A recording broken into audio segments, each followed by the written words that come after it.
when you conjure things up, like mathematically, they know that when you sing songs, the song does not end because we can't hear it anymore. It continues on as somewhere else. That's what radio waves do. They bounce around all over mountains and stuff. That's what sound does. And people never thought about that. And I wrote a paper on it. I said, because we can't hear it anymore, it doesn't mean it doesn't exist. It still goes somewhere. There's the power in talking, conjuring things up. And then you've got the elements of the underneath us. There's silver, there's copper, there's veins of water, there's all kinds of other particles that we're part of. We are part of that.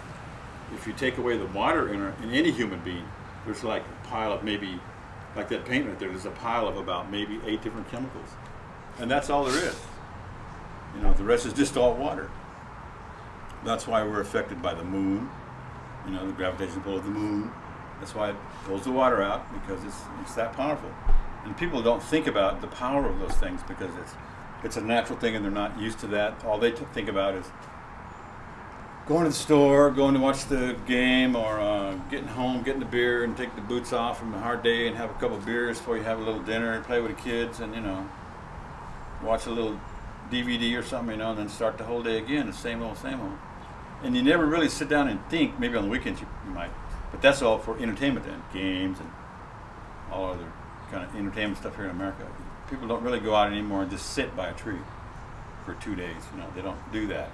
To understand that tree's growth, and it has a feeling, it has power, it has something to it. If you go sit by a tree, which I do, and put your hands around it this way, you can feel something there. It's a living, growing thing.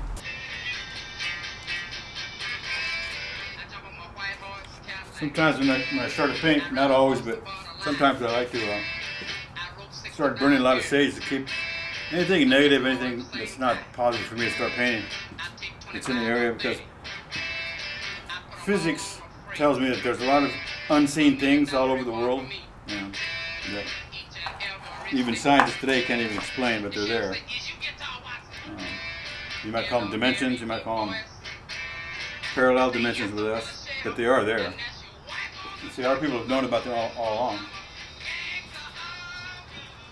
So we're very respectful and cautious around them as well.